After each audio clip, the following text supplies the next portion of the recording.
Hello mes stars, j'espère que vous allez bien. Aujourd'hui on se retrouve pour que je vous parle de ma pile à lire pour la saison de l'automne.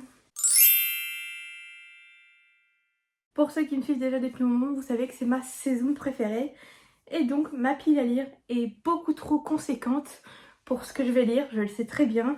Mais j'adore préparer des piles à lire et c'est un plaisir pour moi d'en avoir une aussi grosse. Notamment que s'ajoute à ça le FNR. Donc je vais vous partager quelques lectures pour le FNR. Mais ce ne sera pas le centre de la vidéo, donc on va passer dessus rapidement. Premièrement, j'aimerais bien lire Les McCoy, qui est quand même une lecture qui est assez automnale, je trouve. Il y a ensuite Le Défi, qui n'est pas spécialement pour le FNR, mais comme c'est un livre de chez Hugo New Roman, je le mets ici. On a également Palisade Park, de Maloria Cassis, Pourvu qu'on ne s'aime jamais, de Dahlia Blake. Et il y a également les... Je me rappelle jamais du nom, Les azalées fleurissent en hiver, je crois, qui est de Dahlia Blake aussi. Et on a également Après la tempête de Laura S. Wilde.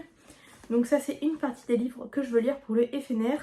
Mais il y aura bientôt un vlog qui va sortir par rapport à ça, fin octobre, je dirais. Donc vous en saurez plus pour le FNR pendant ces vidéos-là. Mais maintenant, on va passer du coup à ma vraie pile à lire, entre guillemets, pour l'automne. Et les livres qui ne sont pas uniquement pour les FNR. Je vais déjà commencer par vous parler des livres que je n'ai pas en ma possession. Soit ils ne sont pas sortis, soit je ne les ai pas achetés. Comme ça, ce sera fait et ensuite on pourra parler de tous les livres que j'ai en physique. Premièrement, il y a le tome 3 de la saga absolue de Margot Dessen qui sort en novembre, le 13 je crois. Et j'ai très hâte de pouvoir le découvrir. Ce tome marque la fin de la trilogie, j'avoue que je suis assez triste. Mais en même temps, il y a une grosse partie de moi qui a fortement envie de le découvrir et de me plonger à 100% dans ce livre. J'avais adoré les 2 premiers tomes et c'est vrai que c'est un plaisir de pouvoir me plonger dans ce 3e. Donc j'irai l'acheter dès sa sortie, comme ça je pourrai directement me mettre dedans. Il paraît que c'est le plus gros de la saga et que c'est un gros bébé. Et je trouve qu'en automne c'est vraiment les meilleurs livres à lire, les gros livres. Donc j'ai hâte de me lancer dedans. Et surtout j'ai hâte d'avoir toutes les réponses à mes questions et voir comment toute cette histoire se termine. Et le deuxième livre que je n'ai pas en ma possession, c'est You Again de Kate Goldbake. Je vous mets la couverture juste ici. About Estelle en avait parlé et la couverture est très automnale.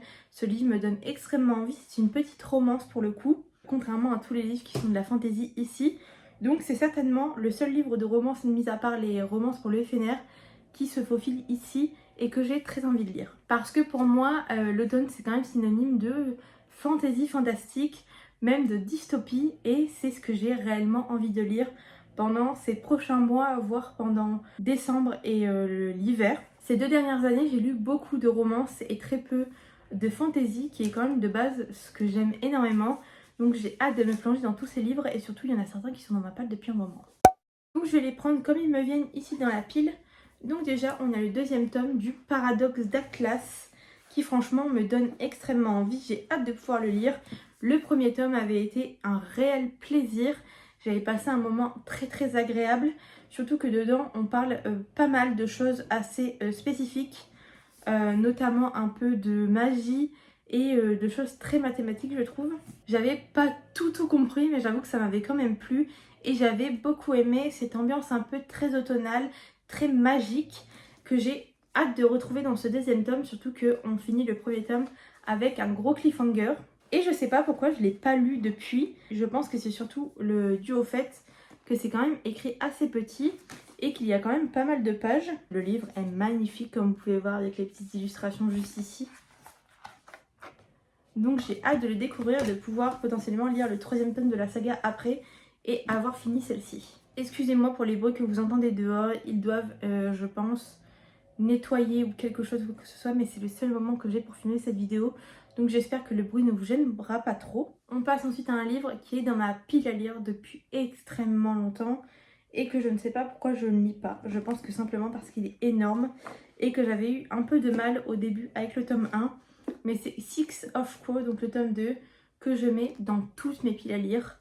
Absolument toutes. Et je pense que je vais me donner le défi en novembre de le lire pour qu'il sorte enfin de celle-ci. Parce que pour le coup c'était quand même un livre qui m'avait plu, notamment le 1er tome. Donc je ne vois pas pourquoi celui-ci ne pourrait pas me plaire. Surtout qu'il y a plein de petits trucs. Et on a une carte au cas où on est perdu. Mais il fait quand même plus de 640 pages. Et c'est quand même écrit assez petit malgré le fait que ce soit en poche. Donc celui-ci, je pense qu'il va faire partie des livres que je vais m'obliger à lire. Et si je vois vraiment que ça ne passe pas, je ne le finirai pas. Et je le reprendrai pour plus tard. Mais je vais vraiment le sortir de ma pile à lire parce que ça fait des années qu'il y est. On passe ensuite avec de la dystopie et avec The Perfect Love de Lila Mars, qui est le deuxième tome de la duologie The Perfect Match. Il n'y a rien qui m'empêche de lire ce livre parce que pour le coup il n'est pas super gros. Mais j'ai un peu peur de quitter cette duologie parce que j'avais beaucoup aimé le premier tome. Et j'avoue qu'il est juste tout simplement pas dans ma liste des livres principaux à lire, même si j'avais mis dans ma pile à lire de mois d'août. Donc je le glisse ici et mon objectif c'est de le lire avant la fin de l'année. Je vous parle maintenant d'un des plus beaux livres de ma bibliothèque et de ma pile à lire et qui me tarde de lire et de découvrir parce que tous les retours ont été parfaits, tous les retours ont été très bons et je sais que je peux le dévorer très facilement. Et c'est Défier la nuit, donc de Brigitte Kéméraire. Vous voyez la beauté du livre, je vous en parle dans beaucoup de vidéos. Il me tente énormément en réalité. Comme vous pouvez voir, c'est assez aéré et je suis certaine qu'en une petite journée, ça peut être lu. Donc je vais me donner l'objectif pendant le mois d'octobre ou de novembre plutôt, de le lire en un temps record et je pense faire ça en vidéo avec vous. Je n'ai pas lu le résumé, je ne le lirai pas parce que j'ai pas envie de me lancer dedans en connaissant le résumé. Mais voilà, c'est pareil pour tous les livres de cette vidéo. Si vous voulez avoir des résumés, je vous mets les livres en barre d'infos dans tous les cas parce que je ne lis pas la plupart des résumés pour pouvoir me lancer tranquillement dans les livres. On a ensuite encore un très beau bébé et qu'il me tarde de lire également puisque je sais qu'il va être lu super rapidement aussi. Et c'est Divine Rivalité, donc de Rebecca Ross chez De Saxus. Le tome 2 sort en novembre, donc je vais pouvoir le lire pour ensuite enchaîner le tome 2. Je pense que le mois de novembre sera principalement pour tout ce qui est fantasy fantastique. Et je vais me donner ce mois-ci, je pense, uniquement pour ça. Celui-ci est magnifique, c'est un des derniers reliés que j'ai acheté. Et des seuls d'ailleurs, parce que j'en ai acheté très peu durant les derniers mois. Donc je connais un petit peu plus le résumé de celui-ci. Je sais qu'on va suivre deux jeunes journalistes qui sont un peu en rivales, tout simplement, le nom du livre. Ils vont pouvoir lire leurs lettres à travers de machines à écrire qui sont magiques, il me semble. Et donc une romance va commencer entre eux, mais ils ne le savent pas que c'est eux. Donc je crois qu'il y a quelque chose comme ça. Et il y a aussi quelque chose comme quoi il y a des dieux, je crois. Donc j'ai hâte de me lancer dedans et de pouvoir enfin dire que j'ai lu cette beauté. En plus de ce que je vois, c'est vraiment écrit assez gros, donc je pense que ça peut être super rapide. Je me ferai sûrement un marathon, je pense, de livres... comment ça s'appelle? De livres fantasy fantastiques en lisant peut-être ces deux-ci. Je verrai. Cette vidéo va me donner d'autres idées de vidéos et ça c'est cool. Et la dernière saga, oui c'est une saga entière, les derniers livres que je veux lire pour cet automne, alors essayez de deviner comme ça, mais c'est Gods of Men, donc chez Rivka, de Rebecca Ross, je crois.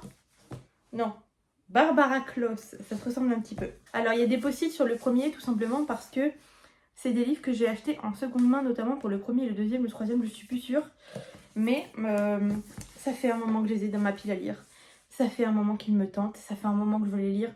Et ça fait un moment que je ne me plonge pas dedans, tout simplement. Et je ne sais pas pourquoi je ne les lis pas, mais il y a une part de moi qui n'a pas envie d'y aller, je ne sais pas pourquoi. Pourtant j'adore le résumé vu qu'il y a de la magie. Et on va suivre dedans, elle s'appelle Sable, qui ignore que sa musique renferme un pouvoir. Et malheureusement, elle va tuer sa petite sœur avec celui-ci. Et ça me fait beaucoup penser à la Reine des Neiges dans le résumé. Étant donné qu'elle a peur de ce qu'elle a fait, elle s'enfuit. Elle trouve refuge dans les landes sauvages, donc je ne sais pas encore réellement ce que c'est. Donc je le découvrirai en le lisant. Donc elle réussit à se cacher pendant 10 ans, mais malheureusement quelqu'un la retrouve et la traque. Je suis sûre que si l'histoire me plaît, ça peut être lu super rapidement. Mais le deuxième tome est quand même un gros bébé. Le premier tome fait combien de pages déjà? Quasiment 600 pages. Le deuxième en fait 630. Et le troisième, il est encore plus gros. Il en fait un petit peu plus que 650. Mais ce qui me donne fortement envie de découvrir ces livres, ce sont tout simplement les illustrations à l'intérieur. Regardez-moi ces beautés. Et ces livres ne coûtent pas si cher que ça, vu que le premier coûte 16 €. Le deuxième coûte 17 €. Vous pouvez voir, celui-ci en particulier est très très beau comme illustration. Et le troisième coûte 18 €. Donc les prix vont crescendo. Mais je trouve que pour des aussi beaux reliés, ça vaut le coup. Très automnal, je trouve. Hop. Mais bon, les reliés, c'est quand même assez classique, donc je pense que c'est pour ça que le prix n'est pas énorme. Et il me semble que c'est quand même de la fantaisie orientale. Et c'est ce qui me pousse un petit peu plus à découvrir ces livres. Parce que c'est un genre qui me tente énormément. Donc vous voyez, pendant cet automne, j'ai quand même de très beaux livres à découvrir. Ils sont tous magnifiques, quasiment. J'adore, ils sont trop beaux. Rien que comme ça donne super envie. Et c'est vrai que j'ai l'impression de manquer de temps pour lire de la fantasy parce que souvent, ce sont des univers dans lesquels il faut être un petit peu plus concentré que de la romance. Et du coup, je ne prends pas le temps alors que je devrais peut-être. Mais c'est décidé, pendant cette fin d'année, je vais essayer d'avancer mes livres de romantasy et de fantasy en général. Et je partagerai tout ça avec vous à travers mes vidéos. Donc voilà, vous pouvez voir quand même que ma pile à lire est assez conséquente. Il y a d'autres livres que j'aimerais lire, mais je les ai pas mis dans cette pile à lire parce que sinon ça allait faire trop. Et même pour moi, dans la tête, c'est quand même déjà beaucoup, étant donné que je ne lis pas énormément de livres et j'ai mon rythme de lecture qui est un peu baissé. Je compte redresser ça pendant cette fin d'année et me consacrer un petit peu plus à la lecture, reprendre un rythme et lire un petit peu plus.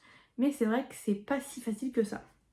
Bon, écoutez, voilà pour cette pile à lire qui est quasiment 100% fantasy, mis à part pour mes livres, pour le FNR, mais ça pour moi c'est un peu à part. N'hésitez pas à me dire en commentaire si vous aussi vous trouvez que la fantasy c'est globalement parfait pour l'automne et que ça va parfaitement avec la saison de l'automne et de l'hiver. Si ces livres ne sont pas lus pour cet automne, ils seront mis pour l'hiver forcément. De toute façon, vous aurez à nouveau une vidéo pile à lire pour l'hiver parce que c'est des vidéos que j'aime énormément faire. J'adore prévoir mes lectures et en faire des petites listes. Mais du coup, voilà un peu les livres que je prévois de lire. N'hésitez pas à me dire en commentaire, vous aussi, il y a des livres qu'il y a dans cette pile à lire qui sont dans votre pile à lire de l'automne. Et n'hésitez pas à me dire tout simplement les livres qui sont dans votre pile à lire de l'automne. Ça me ferait très plaisir de découvrir un peu ce que vous y avez mis. Et voilà, du coup on se retrouve prochainement dans une nouvelle vidéo. Donc il y a une vidéo tous les vendredis à 18 h et parfois le lundi à 18 h également, mais qui sont principalement pour l'écriture. Je le rappelle, pour les petits nouveaux. D'ailleurs, merci d'être de plus en plus à me suivre, ça me fait super plaisir. Et n'oubliez pas, il vous reste une semaine pour participer au concours des 300 abonnés. Je vous mets la vidéo en barre d'infos, n'hésitez pas à aller y participer. Merci d'avoir regardé cette vidéo, n'hésitez pas à mettre un petit commentaire, un like et à vous abonner si cette vidéo vous plaît et que vous voulez en voir d'autres ou découvrir ma chaîne. Et on se retrouve bientôt dans une nouvelle vidéo et je vous fais des gros bisous. À bientôt.